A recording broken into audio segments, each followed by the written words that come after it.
Welcome to our sacred space and our little noises. My name is Mary Lichty Adams, and I'm a member of the board of the trustees of this congregation. Welcome to you all. Well, it keeps whistling at me. All right. Unitarian Universalist Fellowship of Elkhart is a welcoming community, celebrating diversity, encouraging religious freedom, nurturing personal and individual spiritual growth, and promoting a just and sustainable world. We're so happy to have you with us today. If you are a visitor with us, we invite you to join us after the service for conversation and coffee so that we may get to know you better. If you have any hearing issues, there is a sound desk at the back of the room that may be of assistance to you with a device. And now is a great time to turn off your cell phones or turn them to vibrate. Enjoy the service, and thanks for coming.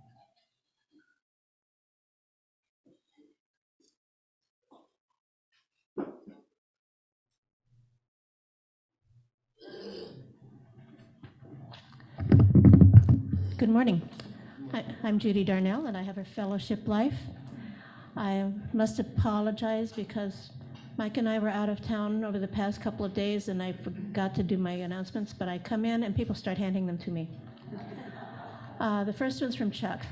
Flower Sunday is next week, so be sure to bring a blossom. If you don't, we'll have some extras. Then Joan of our kitchen crew handed me this. We appreciate everyone helping clean up in the kitchen, but if you don't know how to run the dishwasher, please read the instructions or ask someone who is familiar with it. And that would be Joan or Carol Lee or Roxana or, some of us other older timers. So, and then Ken handed me this one from Ken Claiborne. Hello to our Science and Society fans. Due to a death in the family, the funeral being scheduled for the same afternoon as our first June discussion, Tuesday, June 13th, we will move next Tuesday's Science and Society presentation to Tuesday, June 20th at 2 o'clock. We will do the second June presentation at the originally scheduled time on June 27th at 2 p.m. All meetings are in the gathering place at UUFE, and that's that big yellow room at the other end of the building. Katrina asks that everyone who has information for the focus to get it to her before the 25th. The blessing basket will be donated today, but will resume collection next Sunday. See Steve Kripe or Karen Kripe for details about what is being accepted for contribution. And that's for the homeless people in the Elkhart area. Last week's attendance was 65 in person, online, and over YouTube. And collection for the Sustainability Fund was $168. And now Linda Becker has an announcement to make, and I am going to adjourn with about 3 beautiful young ladies, and some boys if they want to. So.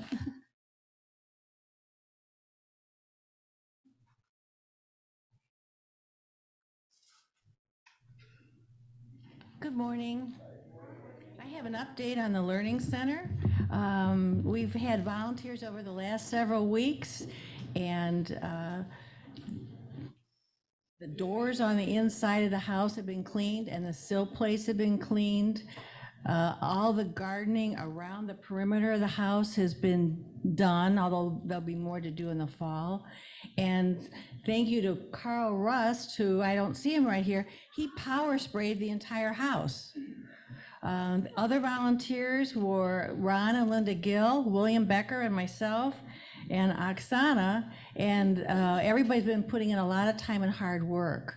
We are almost at the end, and there's just a few more things we need to complete. One is painting the foundation and washing the outside of the windows, and in the fall we need to do some mulching and some planting along the fence line with the neighbors next door. So we are still looking for volunteers, and I will be out in the lobby along with William if you would like to volunteer to help, because it's just the last few things. And we also have a piece of paper in the Learning Center that we would like everyone to sign that's worked on the Learning Center. And you can use different colors. Anyway, thank you to all the volunteers, and there's just a few more things left, and it's looking wonderful. Thank you.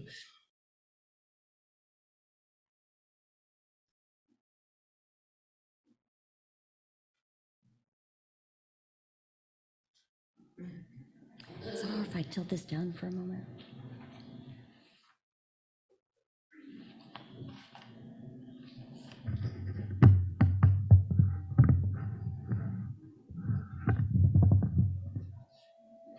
We ring the gong 3 times. Once for those who came before us and made a place for us.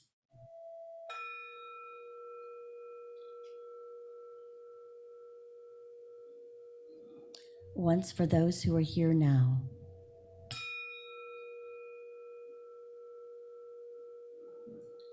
And once for those who will follow and build on the dream.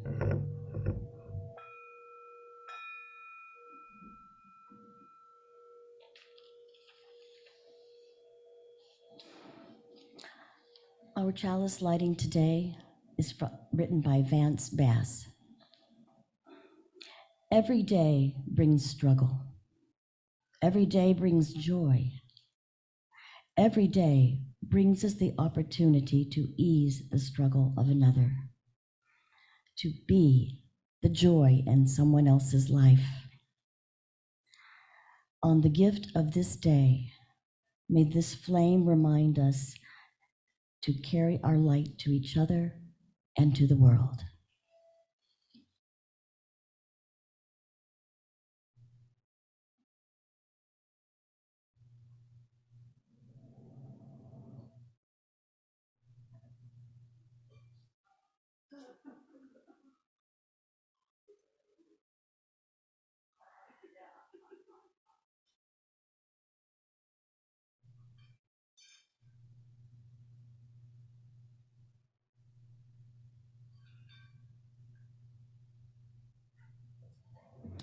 Please join me in reading our covenant. Love is the spirit of this church, and service is its law, to dwell together in peace, to seek the truth in love, and to help one another. This is our covenant.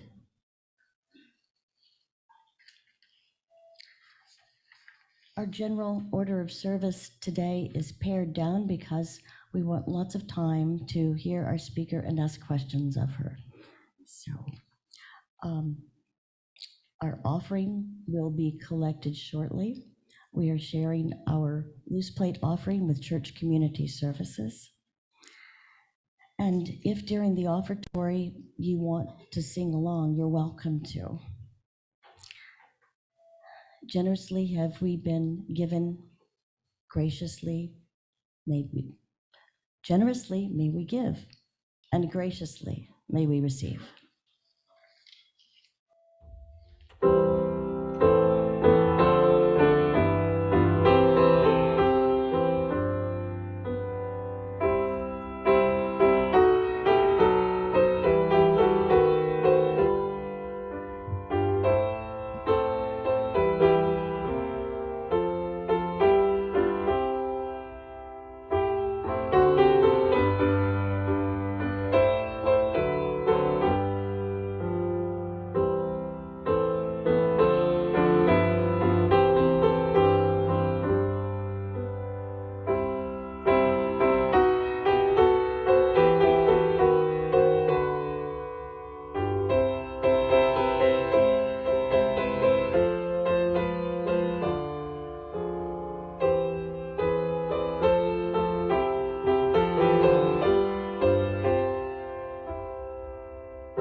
4 years ago in Ukraine, 14-year-old Anastasia Homina had been accepted into a foreign exchange student program and was planning to come to the US. Then there was COVID. And so her exchange visit was postponed by a year. She had been living with her host family in Portland, Indiana since August 2021, planning to return home the following spring. And the following spring, Russia invaded Ukraine and ended her chances of returning home immediately. Fortunately, she is able to have regular contact with her family, and all have survived the fighting so far, though many friends have not fared so well. Stacy, as she prefers to be called, has been in Indiana for nearly 2 years now and is making plans for her continued stay. Her plan had been to matriculate at one of the universities in their capital city, but even if she was in Ukraine at this time, there has been much destruction in that area, and the future in a war zone makes it too dangerous to attend school there. Her plans are still to attend college. In Ukraine, her entire secondary education would have been paid for. However, no one is covering that expense here. And due to the type of visa she has, she isn't even allowed to work here until July 1st. So she's been working very hard to get donations to help and is determined to start classes in the fall. Today, we are her students, and it's a real privilege to have her with us.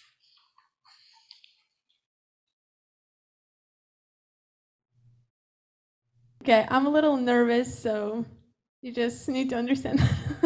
Okay, my name is Anastasia, but I prefer to be called Stacy just because it's easier to go by.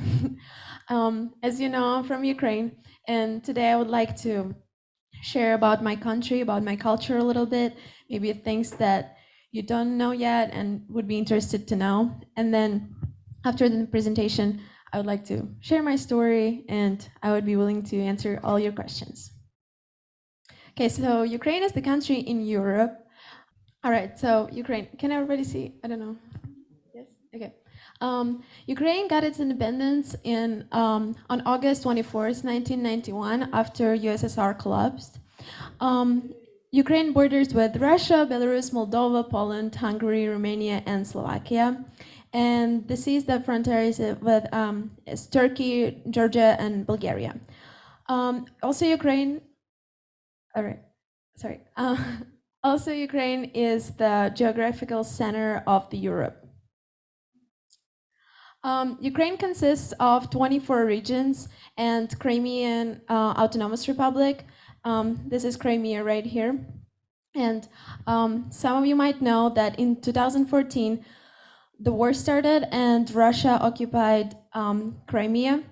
So now Crimea is considered Russia, and they have Russian currency, Russian language, Russian license, Russian passports, but we still think that Crimea is Ukraine, and we hope and we will have Crimea back after the end of this war. The capital of Ukraine is Kyiv. It's right here, it's located right here. And this is Zaporizhia, and this is the city where I live in, which is borders with Russia. These are the national symbols of Ukraine, flag and coat of arms. You can see a flag right here too. The flag symbolizes the blue sky with the yellow field underneath. Why yellow field? Because Ukraine is very popular for producing wheat, and 1/3 wheat in the whole world is being produced in Ukraine. And so right now, world a little bit struggling because since war happening, not so much is being transported from there. So, yeah. I would like to show you a video. This is just explains how beautiful Ukraine is.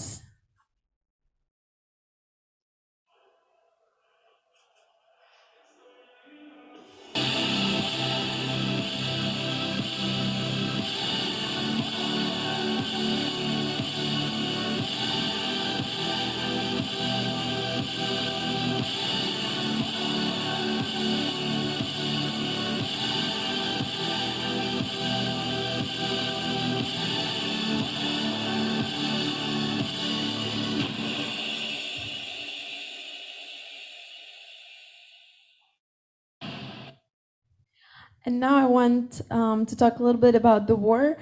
I don't want to make it too sad, so we'll just watch one video, and it will be about all Ukraine. And then, if you would want to know how it touches my family, how it impacted me and my family, we'll talk about it after the presentation.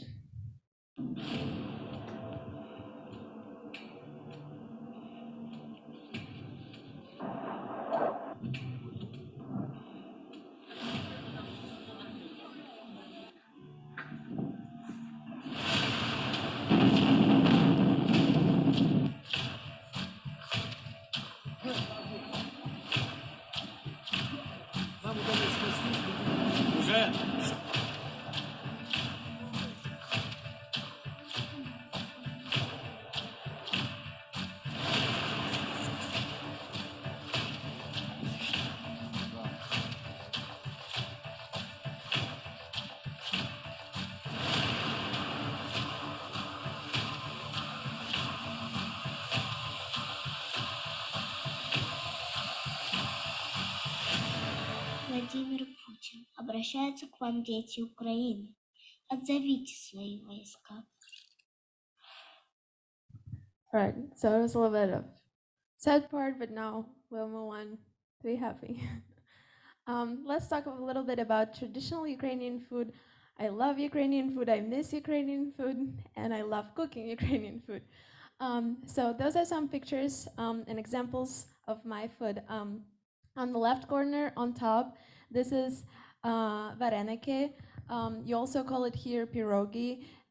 So basically it's a dough where you can put like mashed potatoes and onions inside, or cherries, or another berry that I don't know in English what its name is. Also, you can put like mushrooms and cabbage and all of this different stuff, and you eat it with sour cream, and it's so good. On the left corner, underneath vareniki, there is borscht. Borscht, it's beetroot soup with different kind of vegetables, and it's pink. And I have a funny story that I would like to share with you. So, you know, I'm an exchange student, and there was another exchange student from Ukraine 1 year, and she came here and cooked Ukrainian soup for her host family. And she went to her sport practice or something like that. And her host family came home, saw that, smelled it, and decided that it was spoiled. And the whole pot went into the bathroom. And so she was a little upset about it. But I promise it's good. Maybe it doesn't look as good, but it's good. And we also eat it with sour cream. We eat a lot of food with sour cream. On the top right corner, this is Ukrainian Eastern bread. It's called Pascha. And we have a family tradition that every time before Easter, the night before Easter, we bake together those Paschas. We color eggs with different kinds of ways. Like, for example, we have onion shells, you know, like skin, yeah, that we peel, and then we put it in the boiling water, and egg becomes like dark red, brownish. Yeah, so those are Eastern bread, and it's sweet, so it's very good. And then underneath is uzvar. It's made out of dried food. It's a drink. We also have kompot, which is made of fresh fruit, and it's very good. And I thought Americans would have that, but they don't. So now a little bit about Ukrainian holidays. We have, so here the big celebration is Christmas, right? And people get presents on Christmas. While back home, we get presents on New Year's. So Santa Claus comes on 31st of December, and on 1st of January, you wake up and you go to the Christmas tree and you get your presents. So that's a little different. And then since most of Ukrainians are Christian Orthodox, we celebrate Christmas on 7th of January. But it's not such a big celebration as New Year. We just get together with family and have our food. Then the perfect, amazing celebration, 8th of March, is International Women's Day. And you don't have it in America, but I really think you should consider it. Because in Ukraine, we just get presents because we're women from everyone, classmates, boyfriends, friends, boys, um, fathers, grandfathers, classmates, everyone.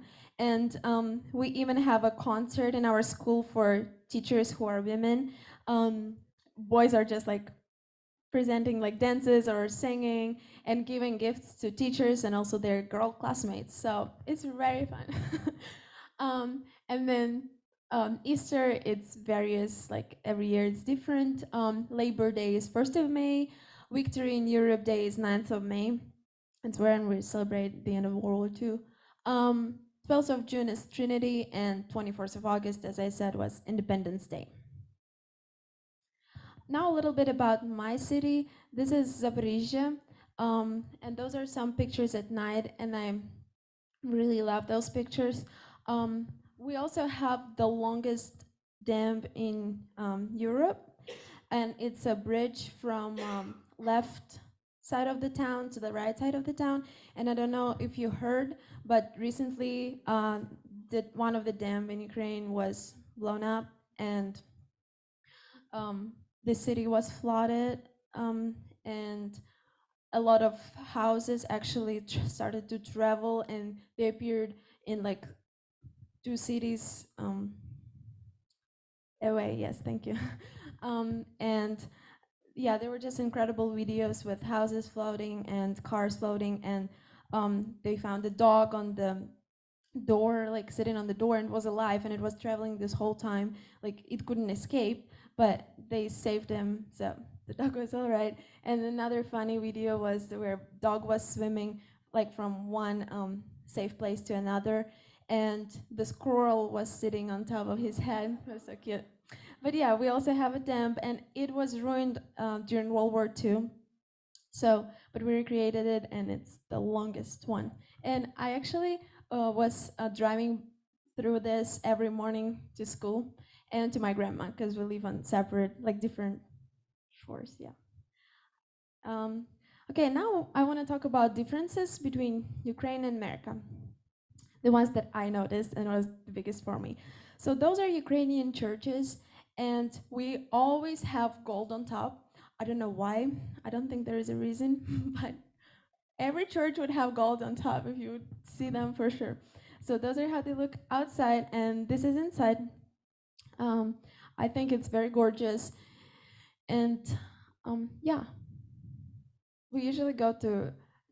My family goes to church for celebration, so not like every Sunday, but we would go for Easter the most, like mostly for Easter, and also public transportation. Public transportation is a huge thing, and I was so struggling first time I came here because we're not allowed to drive as an exchange students, and back home the driving age is 18.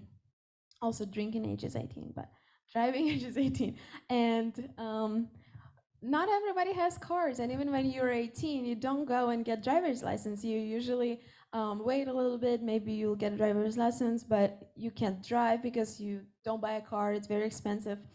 And we always use public transportation. It's easier, it's cheap, and some people don't even have cars, like the whole family doesn't use it. And here, everything is so far away from each other, like all the shops or houses and stuff. Like in Ukraine, it's so close, like you can walk somewhere. But here it's so far away and you don't have public transportation. Well, in big cities you do, but still, we have it in little like villages or something, yeah. Okay, now about the currency. Those are Ukrainian hryvnias, and we have them from 1 to 1,000. And I didn't even see 1,000 in real life because I left here, like I came here, and they created 1,000 bill. So yeah, but $1 is equal to 37 Ukrainian hryvnias. Actually, I didn't check this morning, but and when I was leaving, it was 24. So it went really far because of the war. And yeah, if you would come to Ukraine, you'd be very rich, like very rich. But technically, okay, like with $1, you would probably can go and buy like sour cream and maybe even a bottle of water for $1. So it's a lot. Okay, another difference is drink refills and sauces. Sauces are free. Get as many as you want. In Ukraine, they're not. They're all expensive. You have to pay for sauce every single time you want it. And you would never have a refill on a drink. So if you ordered a drink, they would give you like little glass. And then if you want it again, you have to pay again. They're not that cheap. So imagine like $3 every time you want a drink. Yeah, crazy. And also, funny story. I came to Portland and I went to McDonald's and they said the sauces are free. So every single time I was going there, I was taking like 5 or 7. I was asking for a lot. I don't know why. I was just asking for a lot. And so then after a few weeks, I came again and they became not free. Now they're 15 cents each, and I don't know if it was me or not, but hope not. Okay, our schools. Those are pictures. This is my school. Inside of my school and outside of my school kind of looks like a hospital, honestly, now. But I didn't think so back then. But yeah, your schools are a lot more fun, I think. Also, we cannot choose our subjects. So here you can choose whatever subject you want to learn, whatever field you're going into. We cannot. So we study 11 years. Here you study 12. So it's a little different. And also, all these 11 years, you go with the same group of people. So like, if I would start my first grade with 30 people, I would have every class with them every day for 8 years. And then once you go to 9th grade, you're kind of mixed between 3 classes because you can choose like physics and mathematics, informatics and languages, or biology and chemistry. But you're getting mixed up, but you're still together. And you cannot choose anything in your classes. So they all would be basic and all would be for everyone. So we don't have fun classes. We have PE only twice a year, twice a week. And we don't have sports after school. So if you want to do activity or sport, you'd have to pay a lot of money and go on your free time after school or whatever. So yeah. Also, we use mostly chalkboards, and I know here it was used like long time ago also, but you already went to like Chromebooks and like different devices, and we don't for some reason. But we're not allowed to use any laptop or phone, anything. You can like sneak out, but we're not allowed. Um, we are not allowed to use pencils because if you made a mistake, you're wrong. Here you can, so that's a little different. And so for also like we write with the pen, and if you made a mistake, you cross it out, right, and write on top the right letter, and that would count as mistake, and your points would be taken away for that. So a little stricter. Also, this is our classes, and we sit 2 people at the desk. And usually they do in my school, boy and girl. I don't know why, but they think when you're sitting 2 girls, you're gonna have like fun and laughing all the time, and boys with boys. But I don't know why girls and boys can't have jokes and laugh too, but it's something. Uniform. Uniform was a big deal too until 5th grade. No, until 8th grade, you have to wear uniform. You wear the same uniform all together every day. And then when you go to 8th grade, you're allowed to have white top and black bottom, no jeans, never. And then when you go to 10th grade, you can have light top and dark bottom, but never opposite. But we had one special day since we study from Monday to Saturday, 6 days a week, which is a lot, I think, but we study 6 days a week. And on Saturday, since our administration wasn't there and little kids weren't there to like show the example, we could wear whatever we wanted. So jeans day on Saturday, yes. Our grading system is different too. You have it from F to A, and we have from 1 to 12. And so like to get a gold medal at the end of the school, you'd have to have 10, 11, 12 as your grades. this is our Ukrainian alphabet, and we have 33 letters. I don't know if you have, I think you have 26. So we have a lot more. And if you want me to, I can read through it. If you want me to name letters? Okay. A, B, V, H, G, D, E, J, Ž, Z, I, J, K, L, M, N, O, P, R, S, T, U, F, H, C, Ч, Ш, Щ, Ю, м'який знак Я. And there's fun fact about this letter. This letter doesn't have a sound. It's called м'який знак, so technically like softener. And I can't pronounce the sound. Nobody can. It doesn't have a sound. So what it does, it goes after like P, like or R, T. So T would become T, softer. S would become S. So it just softens previous letter. Okay, now a little bit about fun facts. So the famous Tunnel of Love is located in Ukraine. I've never been there, but I would really like to visit. And Ukrainian couple wearing the wedding rings on their right hand. So if you go to Ukraine and you wear it on your left hand, like usual, right? You wear your wedding ring on left. You go to Ukraine, and people would see it. They would think you're divorced. And they might start flirting with you or something, because if you get divorced in Ukraine, sometimes people love saving rings, obviously, because it's expensive. You don't want to give it away. So you take it out from the right and put it on the left, and it means you're divorced. So you're free, but you like the ring, okay? So if you go to Ukraine, change hands. The world's longest musical instrument also originates from Ukraine, and it's like the pipe piece.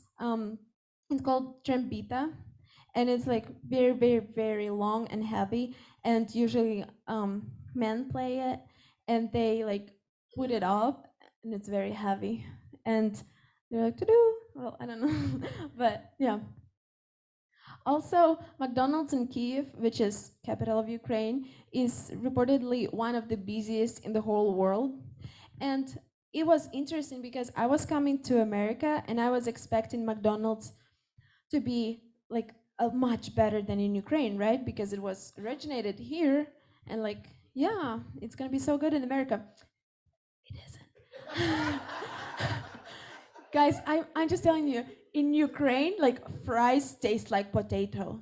Here, it's like carton. Sorry, I'm sorry. It's not like I don't eat there. I do, but you should try there. Okay. And now a little bit about stereotypes, and I'm sure you're not like that, but some kids in my school were like that. So first one was that they asked me if I ride horses to school because we don't have cars. It's like, guys, our country is like just like yours. Maybe not that well known, but yeah, we don't. We have cars and public transportation. Also, people always saying, well, at least before war they were for sure, that Ukraine, it's Russia, like part of Russia, and that we're communist and all of that stuff. So I had to explain that multiple times before war happened, and now after the war, everyone knows that it's different, because why would Russia fight Russia, right? Anyway, they would. Also, I heard from a teacher, and it was so bad. Like, okay, so teacher said that during World War II,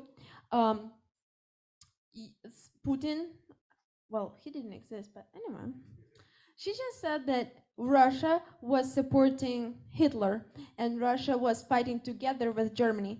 And I was like, okay, Russia didn't exist as Russia. It was USSR, Soviet Union. And then I was asking her, so who did they fight? Like, who did they fight? Russia and Germany, who? And she couldn't tell me, but she was like arguing a lot. And then I said, Google it. And she Googled it and it was right. And she's like, okay, but how people don't know it? Okay, anyway. It was a teacher and few students, yeah, they were standing together. Yeah. We need to learn more geography and world history. Also, the other one was that Ukrainian language is a broken dialect from Russian. It isn't. It's two separate languages, and yeah, they're just different languages. And funny fact that Ukrainians would understand Russian people, but Russian would not understand what Ukrainians say, and they usually don't. So that's different. And also, this part of Ukraine mostly speaks Russian, and I'm from this part of Ukraine, and I've been speaking Russian my whole life. But I stand by the statement that Russian language was not created by Putin, and the fact that some of the people say that if you don't speak Ukrainian, you're not Ukrainian. That is not true, because a lot of people speak Russian. People from Kazakhstan, Kyrgyzstan, Latvia, Uzbekistan, Moldova, they all speak Russian. It was a common language in USSR. So yeah, it's just very hard between two different parts of Ukraine. At least it was at the beginning, because western part was the one that was safer, because eastern part was being attacked. Even though Russia says we were saving you, how were you saving me? I was the one who spoke Russian. My family is. You're not saving them. You're bombing them. But western part of Ukraine was saying that start speaking Ukrainian and everything is going to be fine. Well, it is not quite like that. Um, but yeah, and so again, my city located here, and when war started, my family moved to Western Ukraine for a little bit because it was unsafe, and then their employers called them and said that they have to come back because if they don't come back, they're gonna lose their jobs. Well, of course, they had to come back, so they came back, and it was very dangerous. So they sent.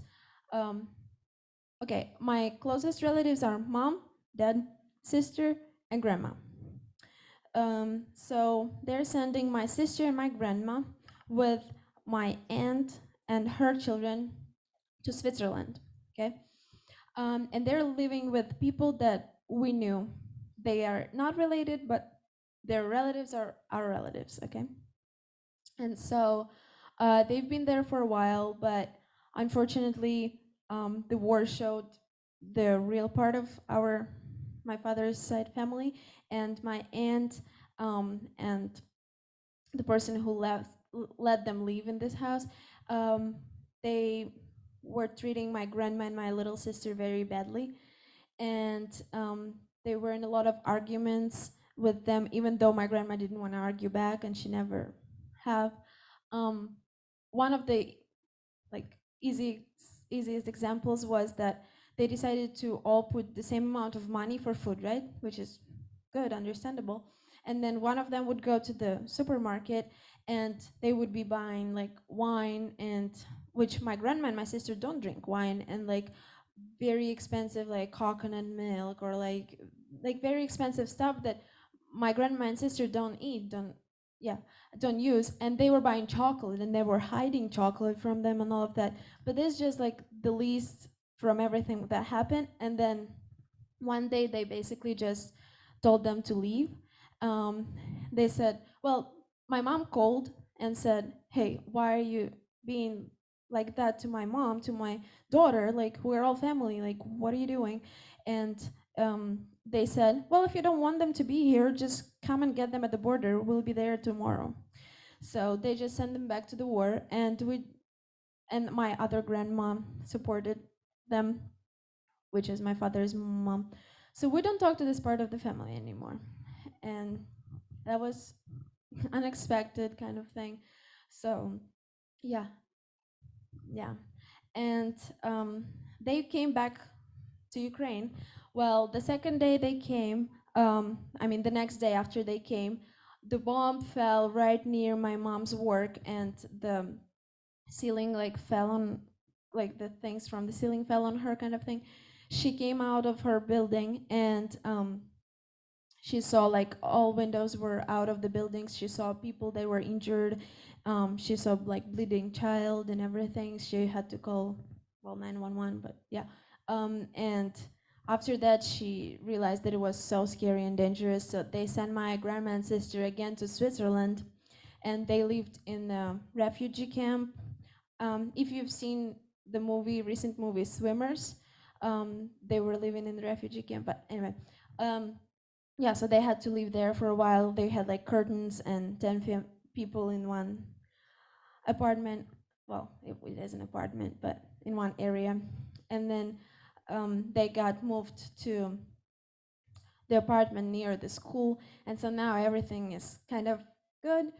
My sister goes to Switzerland school and she knows good German, a lot better than mine, I think, maybe. I've been studying German for like 4 years or more, so she's great. Yeah, so my sister is separated from my family. She's 10. We have 8 years difference, and she was 8 when I left. And now they're telling me she's like this, but I'm like, no, she's still like this, guys. So I need to see it before, yeah, I actually believe that. And also, I was so desperate when war started, and I didn't know how to help my family. So all I knew they needed was money. So I wasn't allowed to work, so I decided to do like a business idea, and I designed those T-shirts that you see right there. I stand with Ukraine, and they've been sold very well in my school. People supported it, and so I was able to send $2,000 to my family. Yeah, and I have 4 extra large T-shirts still that weren't sold. So if you guys want them, they're $20. So whoever, yeah, wants them, you can get them. Anyway, so that's it, and you can ask questions, whatever questions you'd like.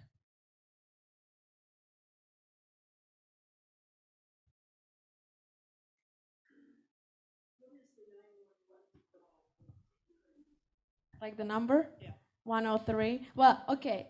Oh, okay, smart. Okay, so we have different numbers for different emergency services. So, like the ambulance would 103, the police would be 102, the fire department would be 101, and I think 104 is the gas people. I don't remember anything.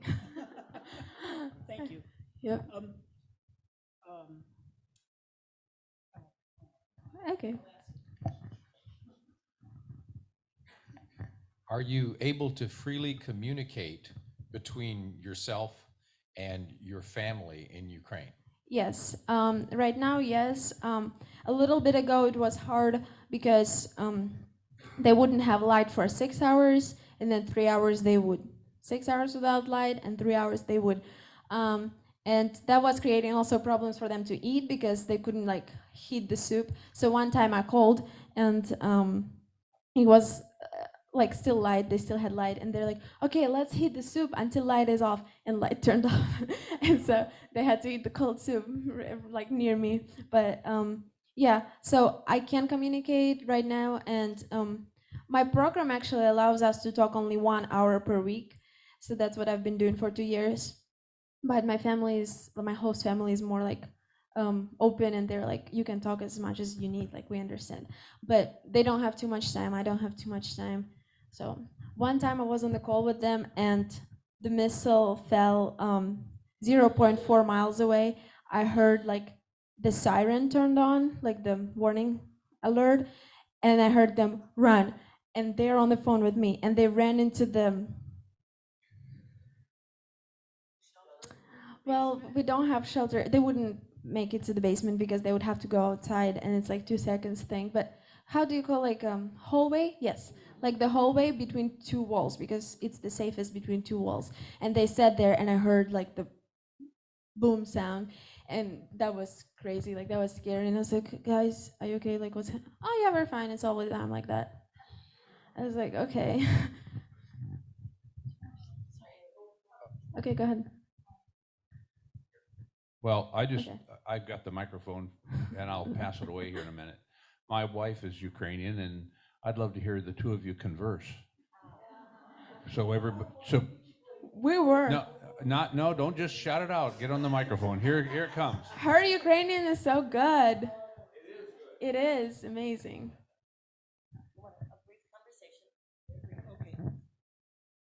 Вона говорить ліпше по-англійськи, як я говорю по-українськи. Я так не думаю. О, я думаю. А я ні. Моя англійська добре, because Yeah. sometimes I use speak English words accidentally. It's not on purpose. Yes, we called it Euclish. Euclish. You speak Euclish. Sorry, I'm just so in English right now. So. Hey, Tomin Badruya. Okay.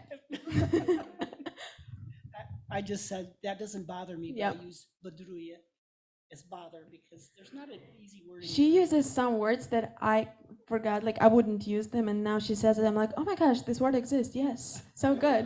She's great. Is your family hopeful? Yes, for sure. But every 2 months it was different hope because when war started, they were like, oh yeah, 3 months it will be over. Like it gotta be. Then they hoped for the end of the summer, last summer. Then they hoped by the end of the year. Well, now it's already next summer, so we'll see. Yeah, but I'm getting temporary protective status right now. I'm in the process of getting it, and I still cannot work even from July 1st as I thought I would, because temporary protective status would give me social security number, which I have to have for work and driver's license. So I still am not able to get it until they give it to me. So yeah. Which could be, who knows? Yes, who knows? They say the longest is 6 months, and it's been already a month. So as long as 5 months. But Where do you plan to study this fall, and what do you plan to study? okay, that's a good question. I go to Ivy Tech Fort Wayne. I'm planning to. I applied to 11 universities, and I've been accepted to 4.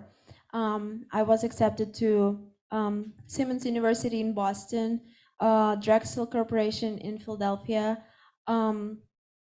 DePaul in Chicago, and Gettysburg College in Pennsylvania too. But they gave me scholarships, and overall it was like $262,000, but it wasn't enough for an international student to study there. So I had to decline all of these offers and go to Ivy Tech because it's only affordable one kind of ish. But I'm applying to a lot of scholarships, and hopefully I'll get something from them too.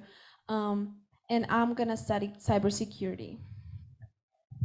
I was gonna go for business, honestly, because I loved cooking and baking, and I wanted to become a chef and open my own restaurant. But I decided I don't want to be connected to a place.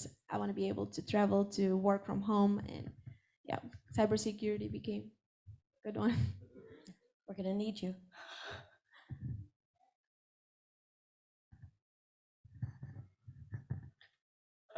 My question is, what region in Ukraine produces the most wheat? Oh, that's a hard question. I don't know. I honestly don't. That's a very good question. I think we have like fields all over Ukraine, so it's not like here Indiana is like agriculture state, and so this part of the United States produces the most. I think we have like countryside and villages where we have fields. So like we have a friend who is a farmer, and he does it outside of my city. So even though our city is like Indianapolis and it has 600,000 people in it, but yeah, I think it's in different regions. That's a good question. Thank you.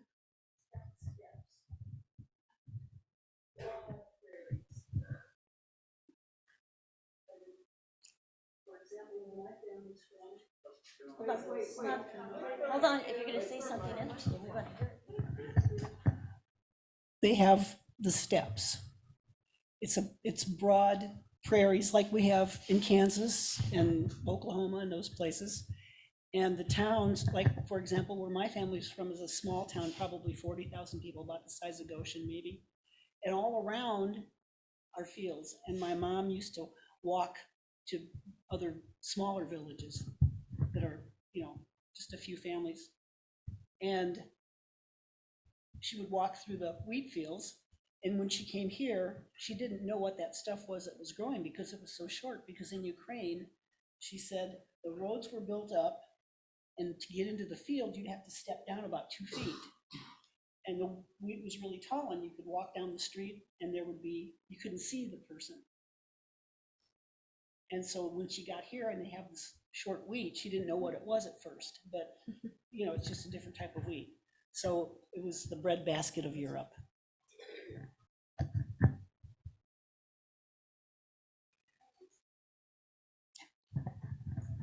What kind of work do your parents do?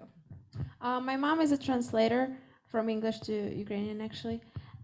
So I kind of started studying English from childhood, but she wasn't too happy to teach me, because as a child I'd be like, well, she's my mom, why would I study something? I was difficult.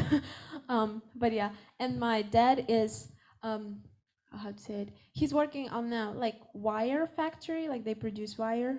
He's like a manager there. Yep.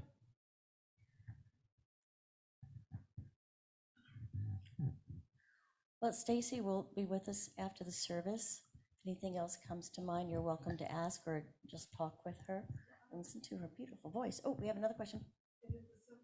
Yeah. Are you going to do a fundraiser again? Probably not. Don't know. I really don't. I'll be able to work, so Okay. and yeah, I'll be able to work. So hopefully that will be. I need to be able to pay for myself, so my parents wouldn't have to. That would help a lot for them. You know what I'm saying? Yeah. Carolee, did you have your hand up? Oh, I just want to say, make more T-shirts. I'd like to have one. And, I don't know. I'll just give you some money. Thank you. Well, I didn't know I would be coming here because I was doing it 2 years ago. I'd probably make more, but yeah, we need to think about it. Thank you, guys.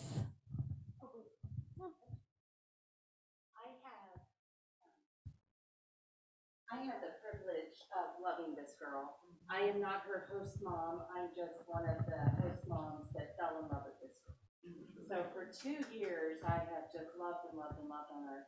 And we had the best time during spring break because her host family was going to Florida again. And I said, oh, Jan, are you taking her to Florida again?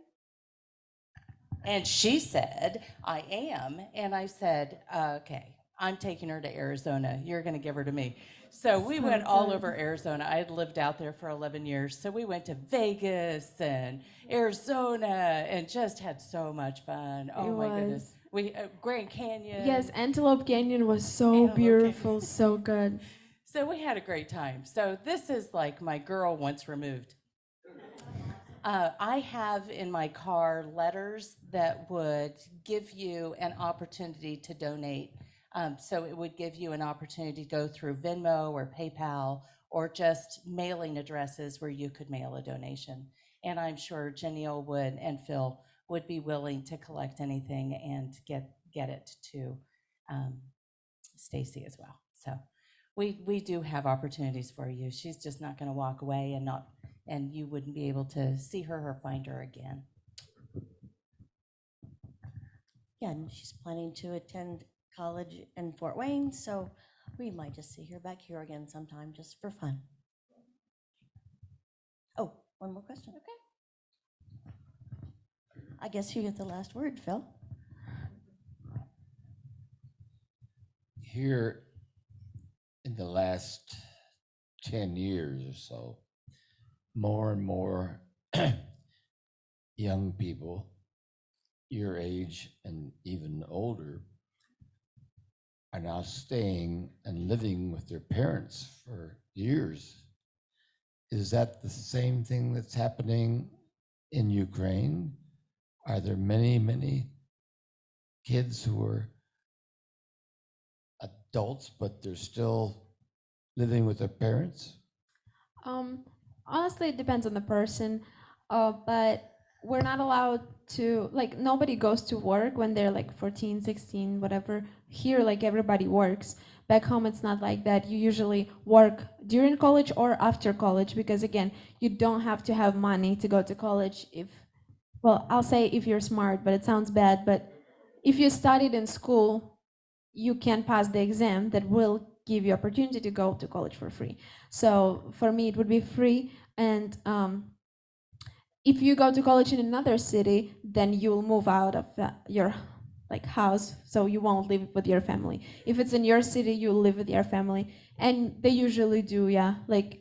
I think even more than in America, because they don't have money to buy their own apartment. So usually they move out only when they're getting married or so. Not like me, I'm special case. I love him, and I loved him Vladimir at the beginning. Zelensky. Yes, the president of Ukraine. I loved him from the beginning, and I was voting for him, and I told all my family, and they, well, one of them, I don't remember, mom or dad was supportive, another one was like, I don't know. Grandma was so against, and everyone is just loving him. I love him. I knew it from the beginning. I couldn't vote. I was like, I vote, but I don't. I voted in my family. Thank you, Stacy.